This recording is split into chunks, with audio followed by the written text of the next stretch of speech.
जैसे कि आज मैंने एक क्वेश्चन आपके सामने रखा हुआ है, a block of mass 2 kg moving at 2 metre per second collides head on with another block of equal mass kept at rest. आप ऐसा मान के चल सकते हैं कि हमारे पास एक ब्लॉक है जिसका मास 2 kg है, ये मूव कर रहा है with speed of 2 metre per second से, राइट। एक आइडेंटिकल मास है जो कि अगेन 2 kg है, बट ये रेस्ट पे रखा हुआ है, राइट। उन्होंने बोला कि इन दोनों के बीच में कॉलिजन हुआ होगा if the loss in kinetic energy of the system is half of the maximum possible loss. देखो क्वेश्चन में क्या बोला गया, अगर जो लॉस है वो काइनेटिक एनर्जी का जो लॉस है वो हाफ ऑफ द मैक्सिमम है। मैक्सिमम लॉस कब होता है काइनेटिक एनर्जी का? वो तब होता है जब हम किसी परफेक्टली इनइलास्टिक कोलिजन को पढ़ रहे होते हैं, राइट। परफेक्टली इनइलास्टिक कोलिजन होता तो मतलब ये दोनों के दोनों साथ में मिलके चलते, है ना, क्योंकि हेड ऑन कोलिजन है। तो मैं क्या बोल सकता हूँ, मैं ऐसा बोल सकता हूँ कि अगर मैं मैक्सिमम लॉस निकालूं काइनेटिक एनर्जी का, तो मैक्सिमम लॉस निकालने के लिए मुझे क्या करना पड़ेगा? उसके लिए मुझे मानना पड़ेगा कि लेटस से कॉलिजन के बाद दोनों बॉडीज मिल गई, 4 kg की हो गई और लेटस से ये v स्पीड से चल रही है आफ्टर कॉलिजन, ओके। अगर मैंने ऐसा माना तो लेटस से हम लोग मोमेंटम कंजर्वेशन पहले लगाते हैं, राइट। अगर मोमेंटम कंजर्वेशन मैंने लगाया तो मैं क्या लिखूंगा, m1u1 plus m2u2 will be equals to m1 plus m2 into V, okay okay.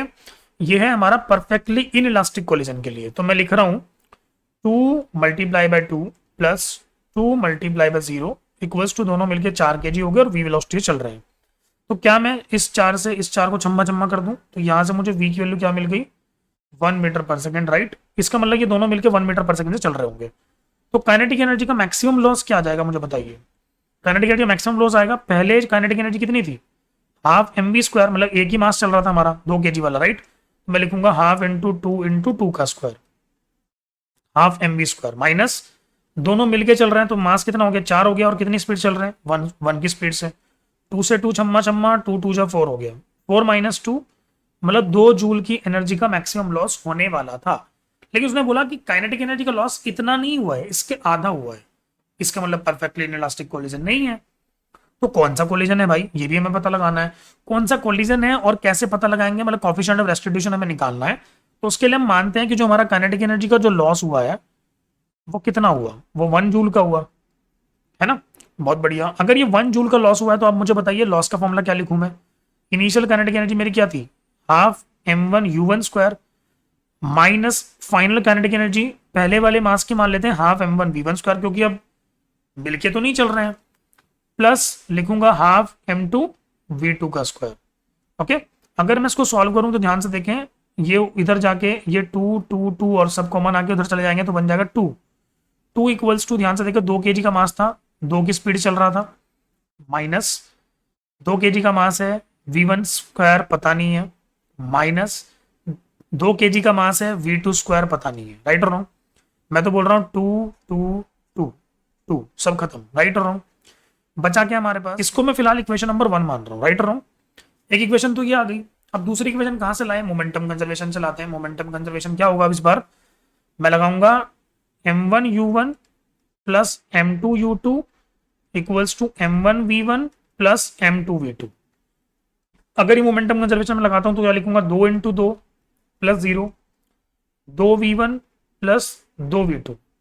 यहां से मुझे मिल रहा है v1 plus v2 equals to 2।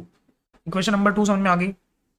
Equation number 3 भी लेके आते हैं। इक्वेशन नंबर 3 कहां से लाएं, कोएफिशिएंट ऑफ रेस्टिट्यूशन से लाते हैं, राइट। कोएफिशिएंट ऑफ रेस्टिट्यूशन क्या होता है, v2 minus v1 upon u1 minus u2। चलिए कोएफिशिएंट ऑफ रेस्टिट्यूशन को क्या लिखता हूं, v2 माइनस v1 पता नहीं, u1 कितना था 2 था, u2 कितना था 0 था। यहां से मुझे v2 माइनस v1 क्या मिल रहा है, 2 इंटू ई। यस, ये होगी हमारी इक्वेशन नंबर 3। मैं तो बोल रहा हूँ v1 और v2 को ना e के टर्म्स में निकाल लो और उसके बाद इक्वेशन नंबर 1 में पुट कर देंगे, राइट। अगर मैं इन दोनों इक्वेशंस को सॉल्व करूं तो ध्यान से देखो, माइनस v1 से प्लस v1 छम्मा छम्मा हो जाएगा, v2 प्लस v2 क्या हो जाएगा, 2v2, तो 2 प्लस 2e, तो v2 की वैल्यू क्या आ गई, 1 plus e। Yes, and if we put this value of v2 in equation number 1 then what will be the value of v1। v1 की वैल्यू आएगी 2 माइनस v2, v2 मतलब 1 minus e, तो answer आ जाएगा 1 minus ई।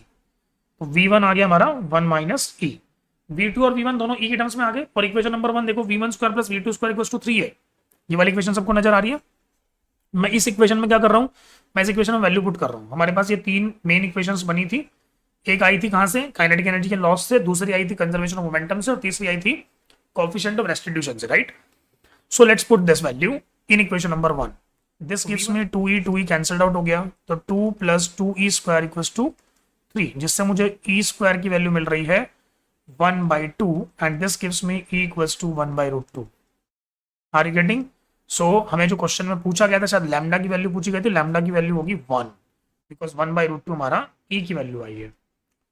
Hope आपको ये video अच्छी लगी हो, आपको सॉल्यूशन समझ में आया हो। कुछ भी दिक्कत आई है तो कमेंट सेक्शन में बताओ। और मैं एक और मैं नया शुरुआत कर रहा हूँ, गूगल फॉर्म बना रहा हूँ। गूगल फॉर्म का लिंक मैं अपनी वीडियो की पूरी बायो में दे दूंगा, राइट? आपको क्या करना है, अगर कुछ भी टॉपिक आपको पढ़ना है या कोई भी टॉपिक के बारे में आपको कोई बेसिक इन्फॉर्मेशन चाहिए, या आप चाहते हो कि मैं वीडियो किसी और क्वेश्चन पे बनाऊं, तो प्लीज़ मुझे आप गूगल फॉर्म भर के बता सकते हो। Okay, thank you.